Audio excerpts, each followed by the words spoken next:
Good day po muli mga ka-Woods. Welcome ulit dito kay 3M. Another day, another lesson na naman. So, ito pa rin po yung ating continuation ng ating fundamentals of marksmanship. Alam ko nga naghahanap kayo ng iba pang mga lesson. Pero this time po, ang gagawin naman natin ay yung dry fire. Yung dry fire natin, nakita nyo nung huli ay yung aiming po, no? Ina-append dyan natin yung ating sight alignment, correct sight picture, yan. Inhale, exhale, tapos kalabit, no? Ngayon, ang gagawin naman natin, draw fire. Draw fire, no? So, bago po kayo mag-draw and fire, tayo po ay naka-insert sa ating bewang, sa sinturon.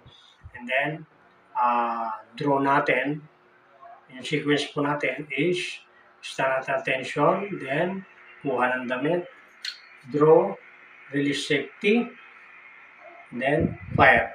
Okay. So bago natin gawin yan, siyempre, always check yung pistol, no? Para sa safety po, no? So check natin, release magazine, then release safety, check chamber. Yan. So clear, balik ang safety, then insert ulit yung magazine. Bakit po natin i-insert? Kasi po yan ay masanay tayo doon sa bigat ng ating pistol. No? Ayan. Pag customize po at katulad ng ating gamit ay high cap, that is more than 1 kilo. Ayan po, no? So gawin po natin yung sequence ng ating dry firing. No? Moderate lang po muna.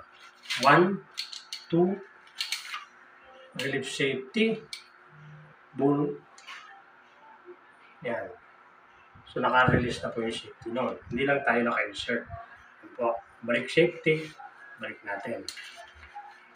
Pero tatandaan nyo po, bawal po yung naka-tuck-in muna sa ngayong panahon. Okay, ulitin po natin.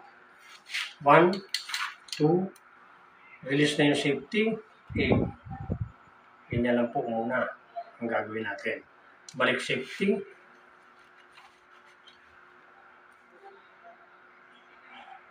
Inhale, exhale. And count 1, 2, 3. 1, 2, 3. Ang t-shirt. Release safety. Yan po, no? Balik safety. Balik. Yan. Ganyan po yung sequence. Ulit-ulitin nyo lang. T-shirt. Release safety. Aim. Yan po yung ating quick draw. Yan po yung ating quick draw. At tayo